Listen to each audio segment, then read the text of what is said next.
كل له دور، وكان لدورها إثرا كبيرا في مصير الأمة.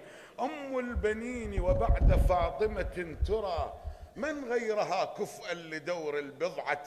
دور أناطته السماء لحجرها، هو أنها ترعى رجال الثورة المبحرون إلى المنون، وموجها ماض بحلم وصولهم للضفة. هي وحدة للصف في تاريخها، لم تلتفت يوما لصوت الفرقة.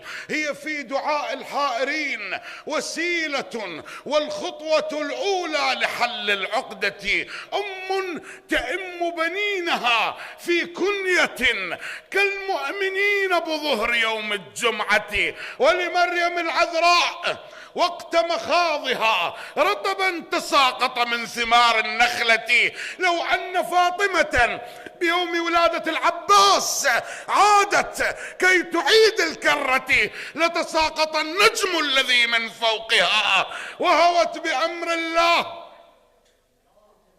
حتى الجنة.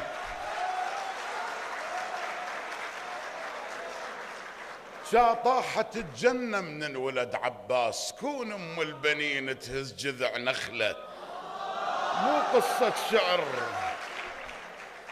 طاحت الجنة من ولد عباس، كون أم البنين تهز جذع نخلة.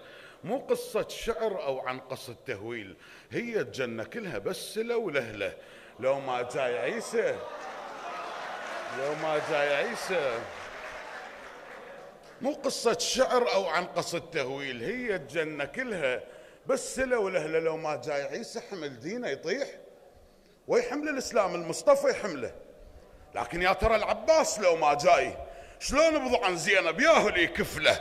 من صاح الشمر عباس، من صاح الشمر عباس، ترضى تطيك امرة جيش أمية الكافل. ايش قال له المثلي ابو حيدر علي الكرار، قائد على الفطرة وبالرتب شلة. انا راح اتجه على المشرعة وبالله راح احدث بجيشك عن نهر خلة. عود انتز لموقف خيمة الحوراء الا قلب الطف بعسكرك كله.